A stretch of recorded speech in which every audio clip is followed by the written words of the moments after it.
तेल drilling team के सदस्य अचानक डर गए। एक गहराई पर पहुंचने के बाद सफेद धुआं और बदबू निकलने लगी। सभी ने सोचा कि उन्होंने तेल पाइपलाइन खोद ली है। उन्होंने ध्यान नहीं दिया और ड्रिलिंग जारी रखी।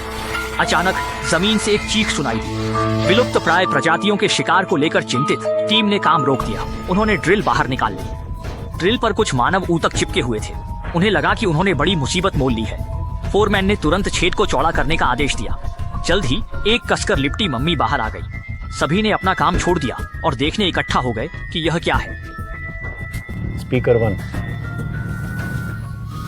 तुम्हें यह बात मालूम है ना? तुम इस सच्चाई से परिचित हो, है ना?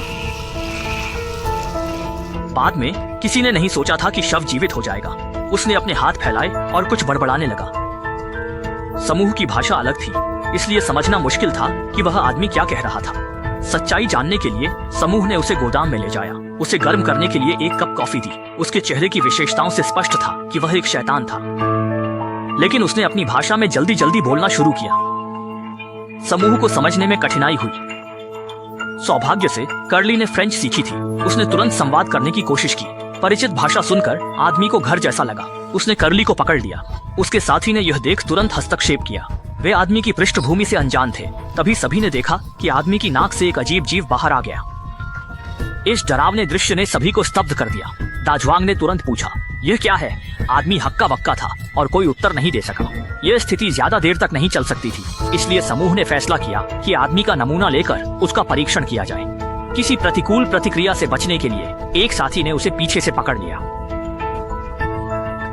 जैसे ही रक्त परीक्षण पूरा हुआ, आदमी के कान से एक अजीब जीव बाहर आया। सभी ने साथी को दूर रहने की चेतावनी दी, क्योंकि उन्हें लगा यह जीव परजीवी हो सकता है। सौभाग्य से उन्होंने पहले ही रक्त का नमूना ले लिया था। अब उन्हें परिणाम का इंतजार था।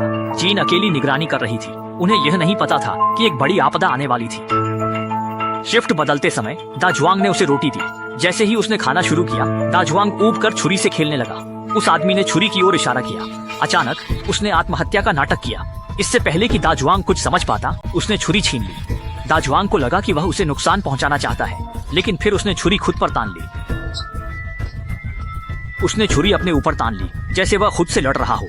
इससे पहले कि दाजुआंग कुछ कर पाता, आदमी की आंखों और मुंह से कई रेंगती हुई टेंटिकल्स बाहर निकल आई, जिससे दाजुआंग डर गया और उसने तुरंत उसे पकड़ लिया। लेकिन आदमी ने भी उसी तरह का जवाबी हमला किया। स्पष्ट था कि आदमी की ताकत दाजुआंग से कहीं ज्यादा थी। आदमी ने दाजुआंग को जमीन पर गिरा दिया।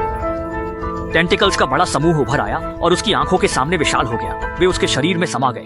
दाजुआंग ने धक्का देने की कोशिश की, लेकिन बहुत देर हो चुकी थी। अब वह राक्षस का नया परजीवी बन चुका था। उसने दिखावा किया कि कुछ नहीं हुआ और सबसे कहा कि उसने खतरे को टाल दिया है। अब वह आदमी मम्मी बन गया। वह हिल नहीं सकता था। इस अजीब घटना से समूह उलझन में था। उन्हें लगा समस्या हल हो गई है। उन्होंने और जांच नहीं करने का फैसला किया। फिर वे वहां से चले गए।